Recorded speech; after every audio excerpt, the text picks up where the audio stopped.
nous allons parler du calque. C'est-à-dire, le calque, c'est quelque chose d'extrêmement subtil. C'est une forme de traduction à partir d'une autre langue. Il ne se présente pas comme un emprunt traditionnel, où on retrouve le même mot dans une langue et dans une autre. Là, la langue peut changer, mais on voit bien qu'elle est calquée sur une autre langue. Et là, je pourrais donner toutes sortes d'exemples. Par exemple, alive, en vie. Le préfixe a vient du français en, par exemple. Ça discute. Ou without, par exemple, qui veut dire sans, ça vient de hormis. Out, c'est hors, dehors.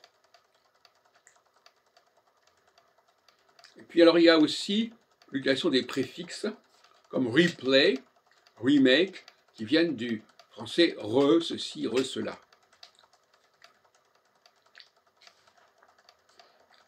Et un cas intéressant, c'est duty. Duty, qui veut dire le devoir, et qui vient du français ce qui est dû, qui est un participe passé de devoir, et ça donne duty en anglais.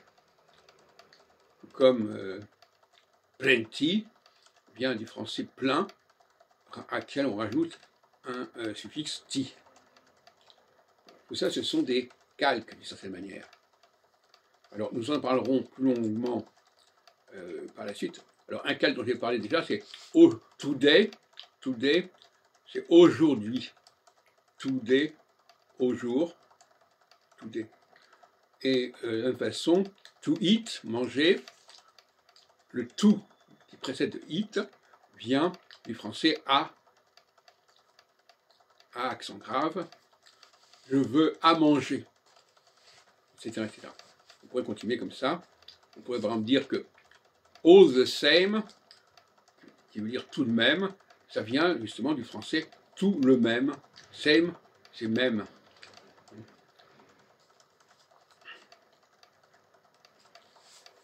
Unless, par exemple, vient de à moins. Less, c'est moins, et un, c'est une forme de à moins. Comme nevertheless, ça veut dire néanmoins. Donc là, il y a des correspondances intéressantes. On y reviendra. Par exemple, poor vient de pauvre. Alors donc là, ce ne sont pas des calques au sens strict, mais ce sont des déformations qui, parfois, empêchent de voir la connexion. Parce qu'on dit poor en anglais pour pauvre, mais on dit aussi poverty. Et poverty, c'est la pauvreté. Là, c'est directement, on voit tout de suite. Le calque montre qu'il y a beaucoup plus d'emprunts qu'on ne le croit entre l'anglais et le français.